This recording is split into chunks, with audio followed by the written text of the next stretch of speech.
Hello everyone, मैं दीपक कुमार। आज मैं गुरुकुल कोचिंग सेंटर चैनल के माध्यम से मैथ चैप्टर का एक इम्पोर्टेंट टॉपिक लेके आया हूँ, परिमेय संख्या तथा अपरिमेय संख्या।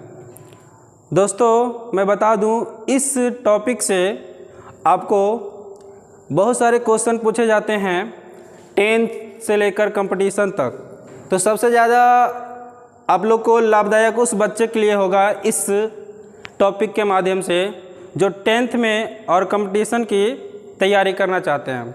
दोस्तों, 10th और कंपटीशन से परिमेय संख्या और अपरिमेय संख्या का बहुत सारे सवाल पूछे जाते हैं, बहुत इम्पोर्टेंट सवाल पूछे जाते हैं। ठीक है, तो आज हम लोग शुरू करेंगे ये टॉपिक, परिमेय संख्या और अपरिमेय संख्या।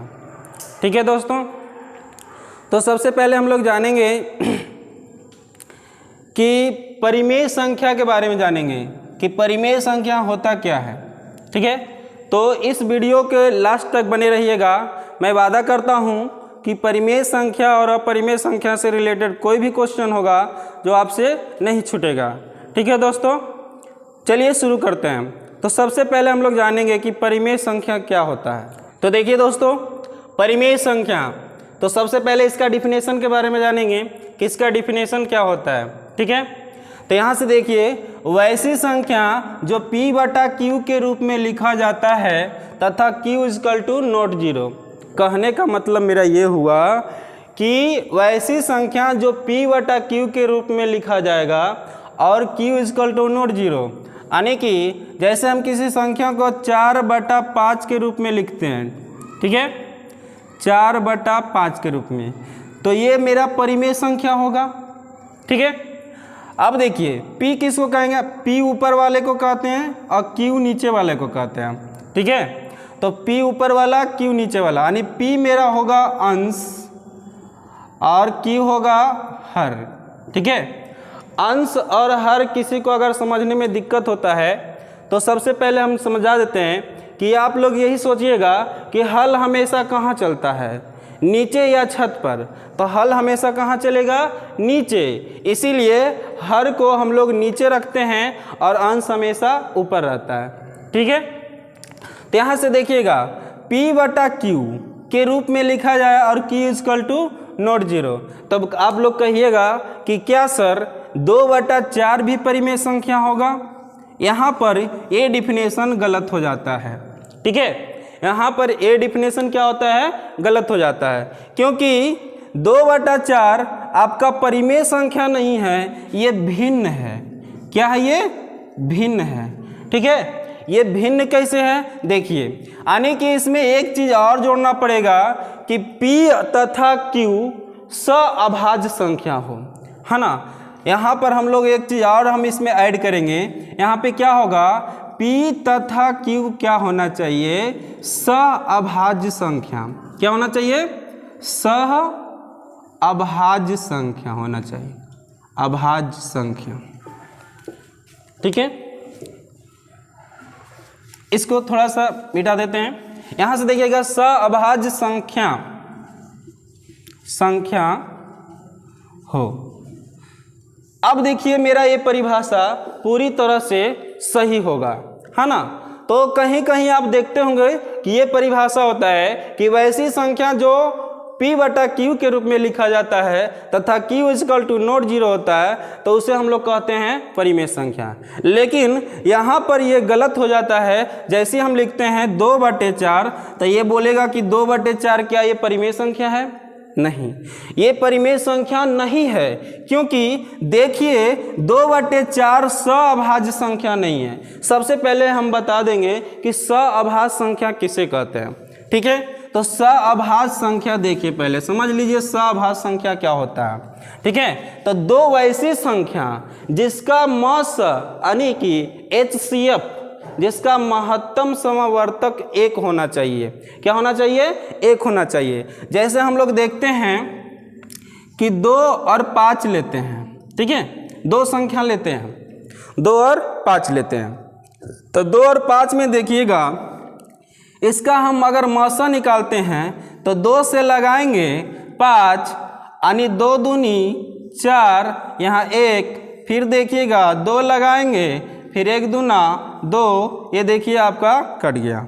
ठीक है, यानी यहाँ से हम लोग को देखते हैं कि इसका मौसक क्या आ रहा है, 1 आ रहा है। ठीक है, तो मौसक 1 आ रहा है, यानी कि ये दोनों जो संख्या होगा क्या होगा, सअभाज्य संख्या होगा।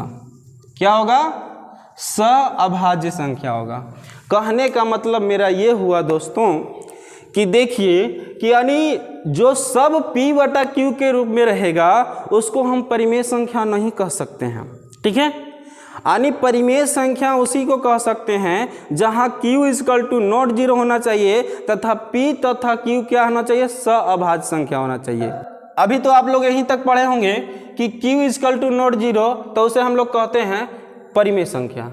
नहीं, ये गलत हो जाता है। गलत इसलिए होता है कि 6 बटा अगर कोई कह देगा कि 12 क्या परिमेय संख्या है, जी नहीं, ये परिमेय संख्या नहीं है, क्योंकि 6 बटा 12 अगर 6 को हम लोग p मान लें और 12 को अगर q मान लें तो ये दोनों में अगर देखेंगे तो ये दोनों संख्या सअभाज्य संख्या नहीं है।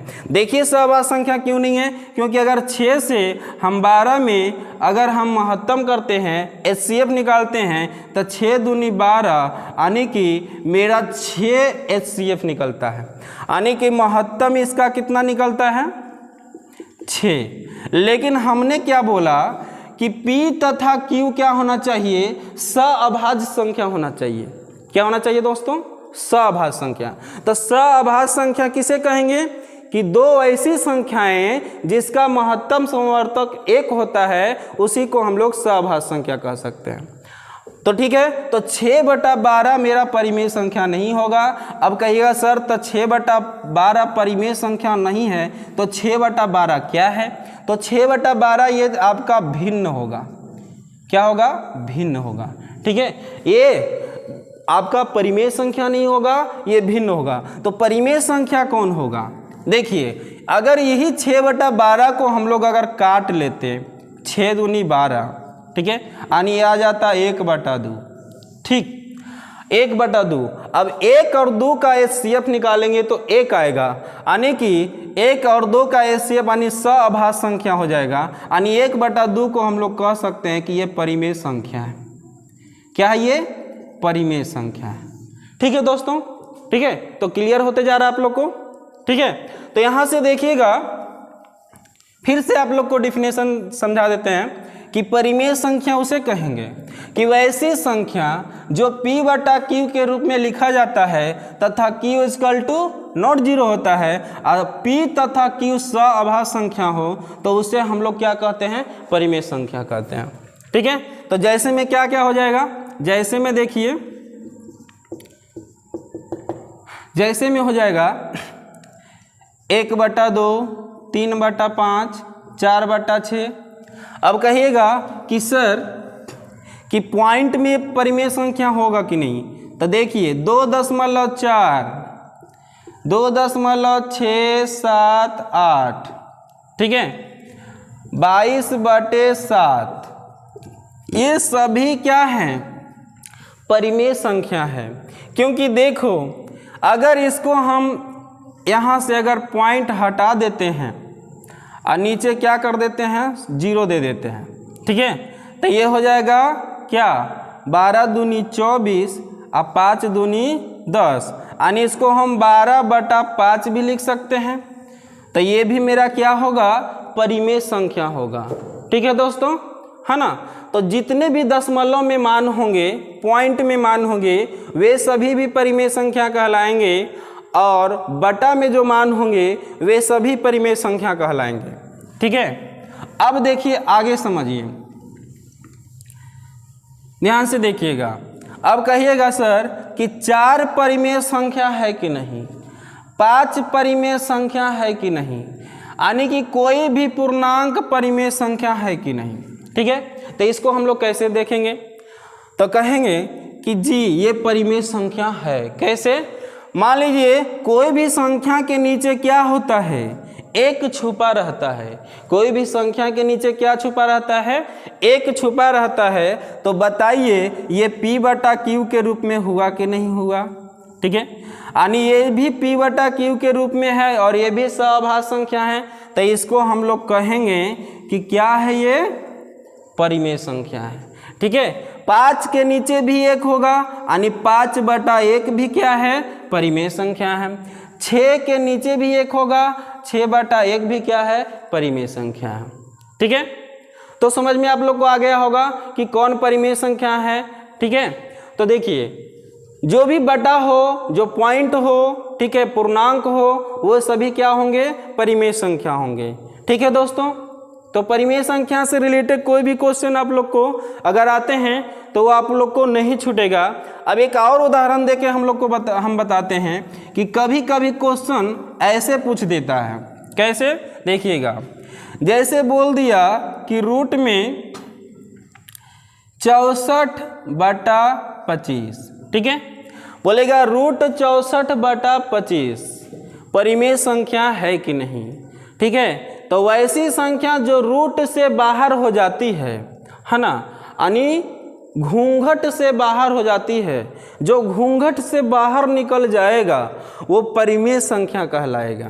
ठीक है, तो ये दोनों देखिए घूंघट से बाहर निकलेगा, यानी 64 का वर्गमूल होगा 8 और 25 का वर्गमूल होगा 5, यानी 8 बटा 5 क्या होगा, परिमेय संख्या होगा। ठीक है, ये आपको 10th में इस तरह का क्वेश्चन पूछा जाता है। 10th में 4 ऑप्शन दे देगा और बोलेगा बताइए इसमें परिमेय संख्या कौन है। ठीक है, तो रूट वाला भी दे देगा तो आप लोग को लगेगा कि रूट में है तो ये अपरिमेय होगा, नहीं, क्योंकि ये रूट में तो है लेकिन ये रूट से बाहर होगा तो ये क्या होगा, परिमेय संख्या होगा। ठीक है, समझ गए होंगे। ठीक है, तो चलिए अब हम लोग आगे बढ़ते हैं, अपरिमेय संख्या को समझते हैं। ठीक है, अपरिमेय संख्या बहुत इंपॉर्टेंट होता है, यानी अपरिमेय संख्या से रिलेटेड बहुत सारे क्वेश्चन पूछे जाते हैं। ठीक है दोस्तों, अब फिर से हम लोग देखते हैं, अब हम लोग देखेंगे कि अपरिमेय संख्या किसे कहते हैं। ठीक है, तो ये दोनों से क्वेश्चन अगर आप लोग को अगर किसी भी, चाहे आपको 9th में हो गया, 10th में हो गया या किसी भी कंपटीशन में आ गया, तो आपका ये दोनों से क्वेश्चन नहीं छूटेगा, बशर्ते इसको बढ़िया से समझिएगा। ओके दोस्त, तो चलते हैं आगे। ठीक है, देखिएगा अपरिमेय संख्या।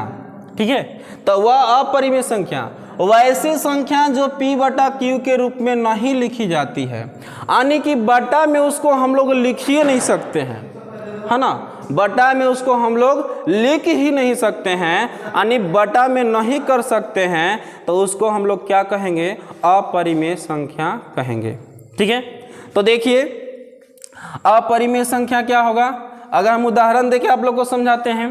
ठीक है, तो वैसी संख्या जो रूट में पाई जाती है, रूट के अंदर जो फंस जाता है ना, रूट से जो बाहर निकलेगा उसके बारे में बात नहीं कर रहे हैं, क्योंकि उसका बारे में बता चुके हैं कि वो रूट से जो बाहर निकल जाती है वो परिमेय कहलाती है, और रूट के अंदर जो फंस जाती है उसे क्या कहते हैं, अपरिमेय संख्या। जैसे आप लोग को पता होगा कि √3, √5, √6 ये सभी क्या है, अपरिमेय संख्या है। ठीक है, अब कहेगा कि इस तरह से क्वेश्चन पूछता है ना, और पूछेगा कि √3, √5 या √6 क्या है, अपरिमेय संख्या है, और इसको बटा में भी करके दे देगा, कहेगा √5 बटा 4 बताइए कैसी संख्या है ना, तो ये भी क्या होगा, अपरिमेय संख्या।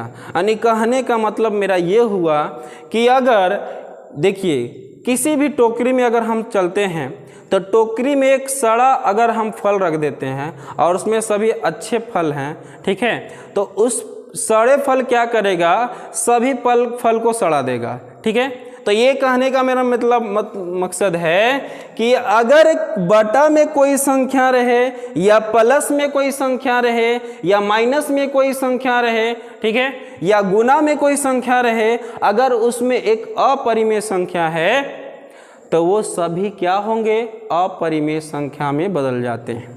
ठीक है, तो जैसे देखिए ये √5/4, 4 तो परिमेय संख्या है लेकिन √5 अपरिमेय संख्या है। अगर इसको टोटल रूप को हम लोग पढ़ेंगे यानी √5/4 तो ये मेरा क्या होगा, अपरिमेय संख्या होगा। ठीक है ना। तो देखिए आगे, ये तो हो गया रूट वाला बात। ठीक है, कभी कभी क्वेश्चन आपका 10th में पूछ देता है कि पाई कैसी संख्या है, इसको पाई कहा जाता है। ठीक है, अब बोलेगा कि पाई कैसी संख्या है, तो पाई अगर पूछेगा तो कहेंगे कि ये अपरिमेय संख्या है। कैसी संख्या है दोस्तों, अपरिमेय संख्या है। लेकिन इसी का वैल्यू अगर पूछ दिया कि 22/7 कैसी संख्या है, तो ये परिमेय संख्या होगा क्योंकि ये P/Q के रूप में है। ठीक है, अब कहेगा सर कि पाई का मान ही तो होता है 22/7, तो ये हम नहीं कर रहे हैं। ये आपका ये बैग जो इसका खोज करता है वही कह के गए हैं कि पाई होगी अपरिमेय संख्या, अब पाई का मान जो होगा वो होगा परिमेय संख्या। ठीक है, क्योंकि पाई का मान इस तरह से आप थोड़ा सा समझिए कि देखिए किसी भी संख्या को हम लोग परिमेय बटा में क्यों नहीं लिख सकते हैं, जो अपरिमेय संख्या होता है उसको बटा में क्यों नहीं लिख सकते हैं। ठीक है, बटा में देखिए क्यों नहीं लिखेंगे, क्योंकि हमको उसका वैल्यू पूरा पता ही नहीं होता है। जैसे मान लीजिए पाई का मान हम लोग जानते हैं 3.14 होता है, ये पूरा मान थोड़ी होता है, ये पूरा मान थोड़ी होता है कि 3.14 होता है। इसके आगे और भी संख्या होते हैं, ये लगभग मान लेके चला जाता है कि लगभग में पाई का मान 3.14 होगा। ठीक है, लेकिन इसका ये पूर्ण वैल्यू नहीं है, पूर्ण वैल्यू कहाँ तक जाएगा ये हमको पता नहीं है, इसलिए इसको हम बटा में नहीं लिख सकते हैं। इसीलिए इसको हम लोग कहते हैं, पाई को क्या कहेंगे, अपरिमेय संख्या कहते हैं। ठीक है, उसी तरह से हम लोग इसको चलते देखते हैं कि √3 का मान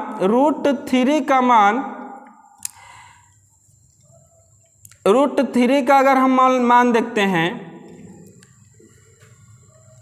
1.732, तो ध्यान से देखिएगा कि √3 का मान 1.732 होता है। तो इसको बटा में क्यों नहीं करेंगे, कहिएगा सर कि अगर इसको हम अगर पॉइंट में बदलते हैं तो इसको अगर बटा में करेंगे तो बटा में हो जाएगा। ठीक है, तो क्या इसको परिमेय संख्या नहीं कह सकते हैं, तो जी नहीं, इसे परिमेय संख्या नहीं कहेंगे क्योंकि ये लगभग मान होता है, ये पूर्ण मान नहीं होता है। ठीक है, यानी 1.732 लगभग मान लेके चला जाता है। किसी को नहीं पता है कि √3 का मान कहाँ तक है और इसका अंत कहाँ तक है ना। तो इसका अंत पता नहीं होगा और मान अगर क्या क्या आएगा आगे ये हम लोग को पता नहीं है, तो इसको हम लोग कह सकते हैं कि ये अपरिमेय संख्या है। ठीक है दोस्तों, क्लियर हो गया है ना। तो आगे हम लोग चलते हैं। अगर देखिए बहुत टोटल टाइप का क्वेश्चन हम बताएंगे कि किस टाइप से क्वेश्चन पूछता है अपरिमेय और परिमेय। ठीक है, कहेगा कि 1.3 लगातार ... इस तरह से रहे, तो बताइए ये कैसी संख्या होगी, परिमेय होगी कि अपरिमेय होगी। ठीक है, तो देखिएगा ध्यान से, इस संख्या को हम लोग P/Q के रूप में लिख सकते हैं। इस संख्या को हम लोग क्या कर सकते हैं, P/Q के रूप में लिख सकते हैं। ठीक है, ये संख्या को कहते हैं अशांत संख्या। क्या कहते हैं, अशांत संख्या, इस पर रेकरिंग चढ़ जाता है। वैसी संख्या जो पॉइंट के बाद अपनी अंक को दोहराती है, अपनी अंक को क्या करती है, दोहराती है, तो उसे हम लोग परिमेय संख्या कहते हैं। उसे P/Q के रूप में लिख सकते हैं। ठीक है ना। तो इसको हम लोग P/Q के रूप में लिख सकते हैं। एक उदाहरण देके हम लोग बताते हैं कि क्या होगा, ध्यान से देखिएगा। अगर हम 10 को 3 से भागा दें, यानी 10/3 ले लेते हैं, 10/3, ठीक है। तो 10 को अगर हम लोग 3 से भागा देते हैं, 3 से, तो 3 तिया 9, ठीक है, 1.0, फिर 3 तिया 9, फिर 1, फिर 0.0, फिर 3 तिया 9, फिर 1, फिर 10, यानी कि ये बार बार आपका 3 3 3 3 ऐसे जाएगा, इसका खत्म होने का नामो निशान नहीं होगा, ठीक है। तो ऐसी संख्या देखिए बटा में है कि नहीं है, इसी बटा वाला संख्या को हम लोग डिवाइड किए थे ना, तो इसी संख्या को अगर डिवाइड किए हैं तो ध्यान से देखिएगा कि पॉइंट के बाद एक ही संख्या दोहरा रही है। तो ऐसे संख्या जो पॉइंट के बाद एक ही संख्या को दोहराती है तो उसे हम लोग कहते हैं परिमेय संख्या, इसको अपरिमेय नहीं कहेंगे, ये गलती मत कर दीजिएगा, ठीक है ना। तो इसको रेकरिंग से शांत किया जाता है। अगर कोई बोले कि 1.33333 लिखा हुआ है तो इसको हम लोग कैसे लिखेंगे, 1.3 पर रेकरिंग। अगर इसको हम लिख दिए तो ये संख्या को बार बार लिखना नहीं पड़ेगा। तो रेकरिंग वाला कोई भी संख्या रहे और जो पॉइंट में बार बार दोहराती है अपनी संख्या को, तो वो परिमेय कहलाएगी, ना कि अपरिमेय कहलाएगी, ठीक है दोस्तों। अब आगे बढ़ते हैं। देखिए कैसा कैसा क्वेश्चन पूछेगा हम लोग से। अगर कोई संख्या बोले 2.01, 001, 001, 401 ... ठीक है, ये संख्या ले लेते हैं, ठीक है। तो ये संख्या को हम लोग क्या कहेंगे, परिमेय की अपरिमेय कहेंगे, ठीक है। तो ये संख्या को हम लोग कहेंगे अपरिमेय संख्या, क्योंकि देखिए पॉइंट के बाद अपनी संख्या में जो संख्या है उसको मतलब कि वृद्धि कर रही है, 1 0, फिर 00, 000, 40, इसी तरह से आगे आएगा 50 ... ये अनंत तक जाएगा, ठीक है। तो पॉइंट के बाद जो संख्या में अगर वृद्धि होती है और उसका पुनरावृत्ति होती है तो वो संख्या क्या कहलाती है, अपरिमेय संख्या। देखिए ये दोनों में अंतर है कि 1.33333 अगर दे दिया है तो ये इस संख्या की पुनरावृत्ति हो रही है, माने बार बार यही संख्या रहा है, तो ये परिमेय कहलाएगा, ठीक, लेकिन ये अपरिमेय कहलाएगा, ठीक है। समझ गए दोस्तों, ये क्यों कहलाएगा, क्योंकि इसकी संख्या की पुनरावृत्ति नहीं हो रही है, इसकी संख्या की वृद्धि हो रही है, वृद्धि हो रही है ना। पहले 1 0, 00, फिर 000, 40, इस तरह का और भी आपका देगा उदाहरण में, हम उदाहरण देके समझाते चलते हैं। जैसे कोई बोल दिया 2.1, 2, फिर 22, फिर 222, फिर 4 को 2, फिर ... तो ऐसी संख्या को क्या कहेंगे हम लोग, अपरिमेय संख्या। क्या कहेंगे, अपरिमेय संख्या कहेंगे, ठीक है। ऐसी संख्या को हम लोग क्या कहेंगे, अपरिमेय संख्या कहेंगे, ठीक है। अब आगे चलते हैं। आपका क्वेश्चन इस तरह से भी पूछता है कि 2 + √3 कैसी संख्या है, 2 + √3 कैसी संख्या है। तो बताइए 2 + √3 कैसी संख्या होगी। आप लोग को एक उदाहरण देके समझाए थे कि अगर कोई फल, सड़ा हुआ फल एक टोकरी में अच्छे फल के साथ जाता है तो उस फल को सड़ा देता है। तो कहने का मतलब ये हुआ कि अगर अपरिमेय संख्या किसी भी परिमेय संख्या के साथ अगर प्लस होती है, माइनस होती है, भागा होती है, गुना होती है, तो वो टोटल संख्या को अपरिमेय कर देती है। क्या कर देती है, अपरिमेय संख्या कर देती है, ठीक है दोस्तों। क्लियर हो गया आप लोग को, ठीक है। तो अब इसमें प्लस रहे चाहे भागा रहे चाहे गुना रहे, ठीक है, चाहे माइनस रहे, अगर टोटल संख्या को बोलेगा तो वो मेरा अपरिमेय संख्या होगा, ना कि परिमेय संख्या होगा, ठीक है।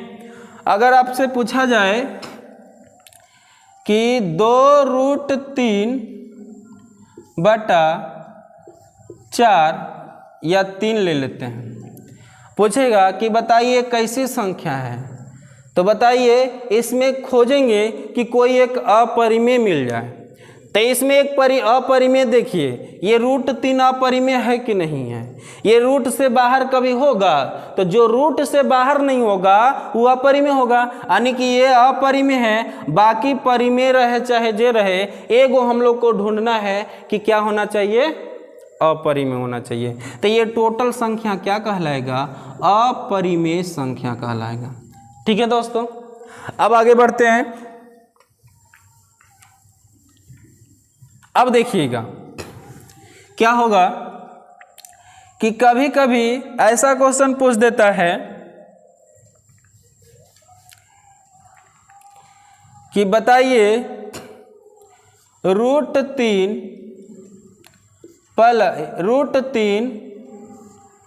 बटा √4, ठीक है, ये कैसी संख्या है ना? तो इसमें से देखिए √3 अपरिमेय होगा, दोनों में से एगो कोई पता लगाए कि अपरिमेय है कि नहीं है। तो ये तो अपरिमेय होगा और ये परिमेय होगा, क्योंकि 4 रूट से बाहर हो जाएगा। तो कोई दिक्कत नहीं है, एगो मेरा अपरिमेय होना चाहिए। तो ये टोटल संख्या क्या हो जाएगा, अपरिमेय संख्या हो जाएगा। ठीक है, समझ में आ गया आप लोग को? ठीक है, तो जैसे में हम लोग क्या कर सकते हैं कि √3 कह सकते हैं, √5, √6, है ना, कह सकते हैं। और कह सकते हैं कि 1.2, 1, 2, 112, 111, डॉट डॉट डॉट, ठीक है। और भी कह सकते हैं 2.01, 001, 001, 401, डॉट डॉट डॉट, ठीक है। तो वैसी संख्या मेरा क्या कहलाएगी, अपरिमेय संख्या। और क्या बोले थे कि पाई कैसी संख्या होगी, अपरिमेय संख्या होगी। ठीक है, तो मुझे नहीं लगता कि इतना से ज़्यादा क्वेश्चन पूछेगा दोस्तों परिमेय और अपरिमेय से। ठीक है, यानी कि टोटल कन्फ्यूजन आप लोग को दूर हो गया होगा कि कौन अपरिमेय होगा और कौन परिमेय होगा। ठीक है दोस्तों, तो आज मैं इस वीडियो के यहीं पर समाप्त करता हूं। और मैं बता देता हूं कि मेरा एक यूट्यूब चैनल है दीपक मैथमेटिक्स हिस्वा के नाम से। ठीक है दोस्तों, तो आप लोग अगर पर्सनली अगर ये मैथ का पढ़ना चाहते हैं, मैथ अगर जानना चाहते हैं, सीखना चाहते हैं बेसिक से, ठीक है, 8 से लेकर कंपटीशन तक दीपक मैथमेटिक्स हिस्वा में उसमें लगातार वीडियो डाला जाएगा। ठीक है, तो आप उस चैनल को सब्सक्राइब कर लीजिएगा।